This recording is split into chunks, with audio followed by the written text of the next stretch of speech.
In a quiet room, an old clock ticked loudly.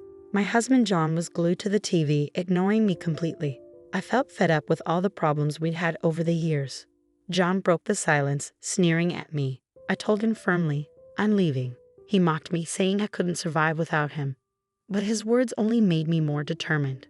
I couldn't take his neglect and his mom's meddling anymore. It was time to leave and take charge of my life. "I can handle it," I said confidently, standing up. Even though I was nervous about what was next, I felt strong. John's mom, who had been living with us for a while, walked in and saw my packed bags. "Leaving already?" she sneered, thinking I couldn't handle their family issues. I ignored her and grabbed my bags, heading for the door. John just sat there, saying, "You'll be back. You can't do this alone." As I stepped out of the house, a feeling of freedom washed over me. The evening air was refreshing, lifting my spirits. I didn't know where I was going, but for the first time in years, I felt a glimmer of hope. For 2 decades, I'd been playing the role of John's obedient wife, feeling more like a convenience than a partner. My son, Elias, was the only source of happiness, but even he couldn't fill the void in my heart.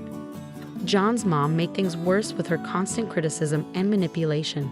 Finding a small, peaceful apartment was a relief. It became my safe space where I could think without judgment.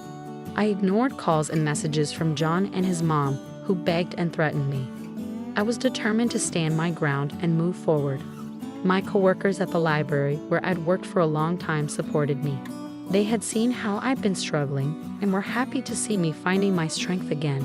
Surrounded by books and understanding friends, I started to feel like myself again and began to believe in a brighter future. While I was settling into my new life, Elias called me, sounding worried. "Mom, are you okay?" he asked. I reassured him, feeling calm for the first time in years. "Yes, Elias, I'm doing better than ever." But then he told me about the problems at home. My decision to leave hadn't gone down well. John had turned to drinking, and his mom wouldn't stop blaming me for leaving. I pushed away the guilt, reminding myself that they needed to respect my decisions. Elias hesitated, but then expressed his support for me prioritizing my happiness. Ending the call, I realized this was just the beginning of proving myself to John and his mother, who had underestimated me for too long. It was time they saw I wasn't the obedient woman they thought I was. My journey to self-discovery and independence had only just begun. In my quiet new home, I reflected on the 28 years with John. What started as a promising relationship had soured over time. John's charm and our shared dreams once seemed perfect, but he became more focused on himself, neglecting our family. Elias's birth didn't bring us closer, it highlighted our growing distance. John thought providing money was enough, leaving me to handle the emotional support. His mother, Ariana, was always there, criticizing my parenting. She'd say I was spoiling Elias, insisting John never needed that kind of care. Despite her comments, I focused on raising Elias well. He grew into a thoughtful and independent man, a bright spot in our tense home. Things reached a breaking point when Ariana moved in without asking, claiming she was lonely. Her presence was suffocating. She criticized everything from my cooking to my clothes, hinting that John could have chosen a better partner. This new phase of my life was all about breaking free from years of control and finding myself again, a journey I was just beginning. Ariana's constant criticisms were hard to ignore, but what really shook me was discovering John's deception. I stumbled upon bank statements one day that revealed large amounts of money being spent from our joint account. It turned out this money was being wasted on Ariana's gambling addiction and John's secret indulgences. Whenever I tried to confront them about it, it led to heated arguments, with John always taking his mother's side. "She's my mom, Stella. She needs this," he'd insist, dismissing my concerns. The final straw came when I overheard them plotting to take full control of our finances, pushing me aside and leaving me powerless in my own home. That's when I realized I couldn't keep living under their control. The day I decided to leave, I promised myself I'd make them understand the pain they caused. My plan was simple but powerful, to challenge their egos and their control. I started by legally separating our finances, which shocked John.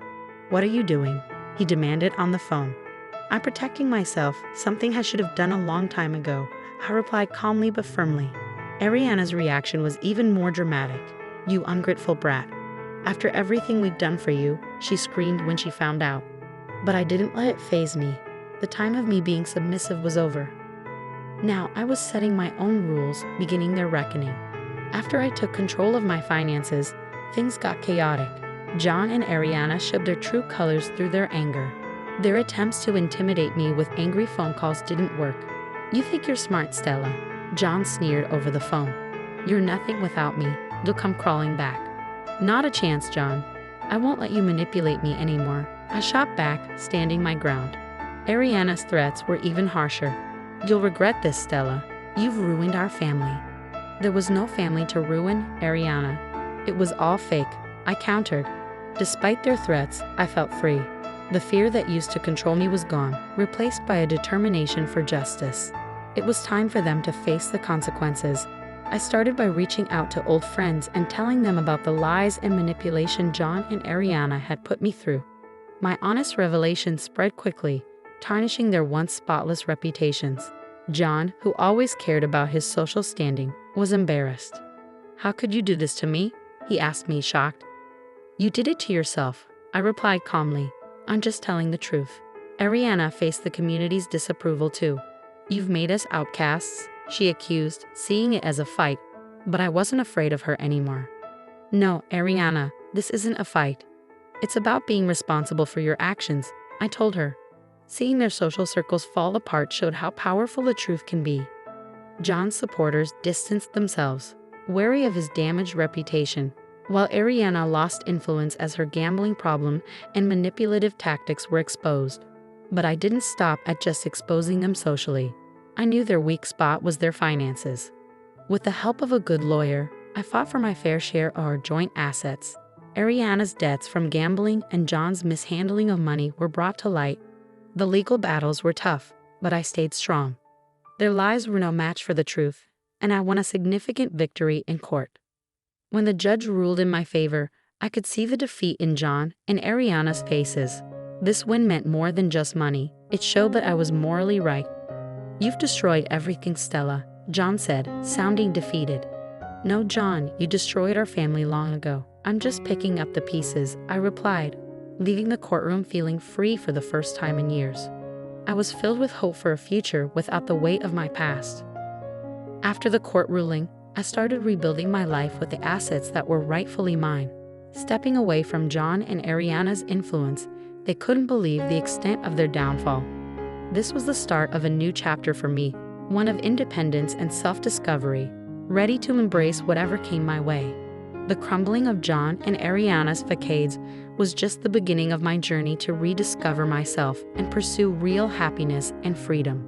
One evening, John called in a fit of desperation. "You can't just change our lives like this, Stella," he pleaded over the phone. "I'm just taking back what's rightfully mine," I replied firmly. "Maybe you should have thought about the consequences before betraying my trust." Ariana, however, took a sneakier approach. She tried to turn family members against me, painting herself as the victim. "You're tearing our family apart, Stella," she accused me when we bumped into each other at the grocery store. "This family was broken long before I left," I replied, refusing to show any sign of distress. I embraced my new freedom, enjoying the ability to control my own life. I cut off their access to me by changing my phone number and found comfort in volunteering at a local shelter, helping others who have faced similar struggles. But my fight for justice wasn't over yet. I found out Ariana planned to challenge the court's decision, hoping to get money for her gambling habit. "You won't win, Stella. I'll make sure you pay," she threatened in a message sent through a relative. In defiance, I strengthened my legal defenses, prepared to counter any challenge she brought forward. The person who once avoided conflict had become a determined advocate for her own rights. Meanwhile, John was crumbling under the pressure. His once spotless reputation was now tarnished, affecting his career. "You've destroyed everything, Stella," he admitted during a moment of reflection. "You brought this on yourself, John." "I just exposed the truth," I replied. As time passed, I watched as their seemingly stable lives fell apart.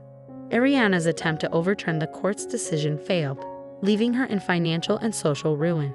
John's professional life continued to decline, his reputation irreparably damaged. However, I didn't feel any joy in watching their downfall. Though it was an important part of reclaiming myself, it didn't bring me satisfaction. My journey was about healing and finding myself, far beyond their punishment. Regaining my independence and self-respect was a big step, but the wounds from neglect and emotional abuse were still healing. As I rebuilt my life, my main goal was to find inner peace and happiness. My journey was transformative, leading me out of the darkness of my past. I became stronger and more resilient. My story wasn't about revenge, but about freedom, a celebration of the human spirit's ability to overcome challenges. Months had gone by since the court ruled in my favor, but the effects lingered. John and Ariana had drifted from their social circles, shadows of their former selves. Then Elias visited unexpectedly with troubling news. Dad lost his job, and his drinking has gotten worse. Grandma lost everything to gambling. They're selling the house, he said, the weight of his words palpable. My heart ached for Elias. Despite the distance, family ties tugged at my emotions.